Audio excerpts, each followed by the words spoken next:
Good evening, boxing fans, and welcome back. I'm Rummy, I don't know shit about boxing, and I suck out loud at making fight predictions. But no matter how many times I've been wrong, that's never stopped me from trying, and I'm fired up for the rematch between Andre Ward and Sergey Kovalev. This is Rummy's Corner. On June 17th, unified WBA, IBF, WBO light heavyweight champion of the world, Andre Ward, will square off in an immediate rematch against the man he beat to become champion, Sergey Kovalev. Their first bout ended in a close but controversial decision, where all three of the official judges scored the bout 114 to 113 in Ward's favor. But the majority of observers felt that Kovalev deserved to win. So what will the rematch bring us? Will Ward be able to make a statement and win more decisively? Will Kovalev be able to step up his game and either stop Ward or do enough to win a decision? Or are we about to get another close and competitive affair between two evenly matched elite talents? I don't know the answer to any of those questions, but I sure cannot wait to find out. To be successful in the rematch, I think both fighters are going to need to build off the things that worked best for them in the first match. For Kovalev, he was doing his best work when he was consistently working behind the jab and boxing. Kovalev has a strong, powerful jab, but he doesn't necessarily need to throw it with full force in order to be effective with it. I imagine that Kovalev will want to jab more often and consistently in the rematch, even if that means sacrificing power for speed and accuracy. Kovalev will want to use his jab to try and create openings for his right hand, and it might serve Kovalev well to throw more jabs to the body this time around. In fact, throwing more body shots is something that should serve Kovalev well on the whole. He did not throw many in their first fight, but he is an excellent body puncher, and when he was throwing body shots, they seemed to be effective.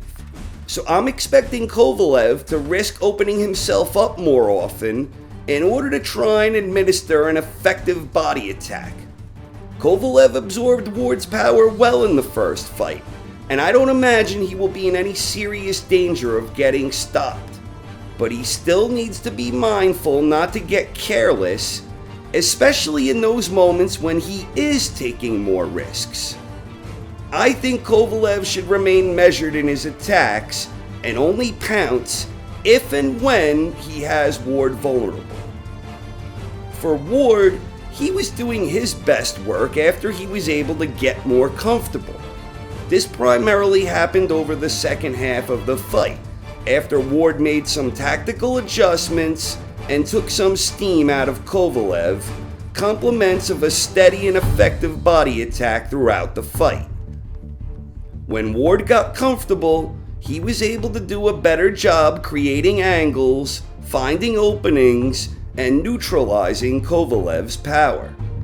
But it took him a few rounds to discover the tactics that worked best, and to slow Kovalev down, I think Ward will more or less follow the same type of strategic approach with some minor refinements. This time I think it's imperative that Ward get off to a better start, but that doesn't necessarily mean getting off to a faster start. Ward made a mistake in round 2 when he attempted to catch Sergey's jab and fire over it with a right hand. But Ward underestimated Kovalev's reflexes and timing, and Kovalev made Ward pay. But Ward persevered and overcame the early scare to make the necessary tactical adjustments and execute the game plan. Now Ward has a better idea of what to expect from Kovalev this time around, and he will want to minimize the early mistakes this time. He will need to be mindful to the possibility that Kovalev might become far more aggressive at times this time around, and he must also embrace the same type of caution when it comes to creating safe angles to fire off his body punches. The fight will once again come down to a battle of the range.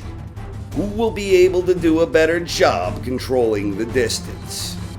Despite having very different styles, Ward and Kovalev are both masters at dictating the range, and this showed in their first fight when both had significant stretches of success winning this strategic battle.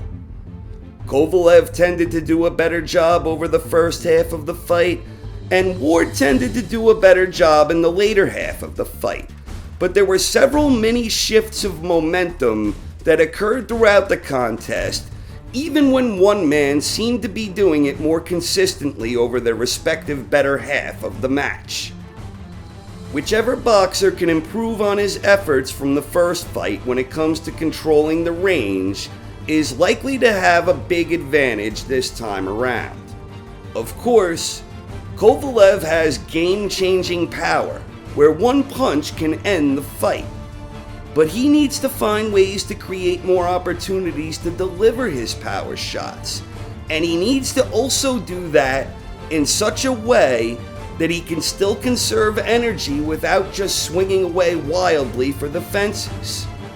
Ward is going to want to be trying to maneuver himself into spots where he can neutralize Kovalev's considerable power while creating offensive angles for himself. At the end of the day, I think this fight comes down to distance, positioning, patience, and execution. I'm expecting another close and competitive affair, and honestly, I think these two elite talents are very evenly matched. I'm thrilled that they're going to fight again. I can't wait to see what's going to happen, and I'm really not sure what's going to happen, but I tend to believe that Andre Ward will be able to better utilize what he learned from the first fight to his advantage. So for my official prediction, I'm taking Andre Ward by a close and competitive but unanimous decision. But whatever happens, I still don't know shit about boxing, and I just hope we get a very good fight where the best man wins. Thank you very much for watching. Enjoy the fight, everyone, and have a good night.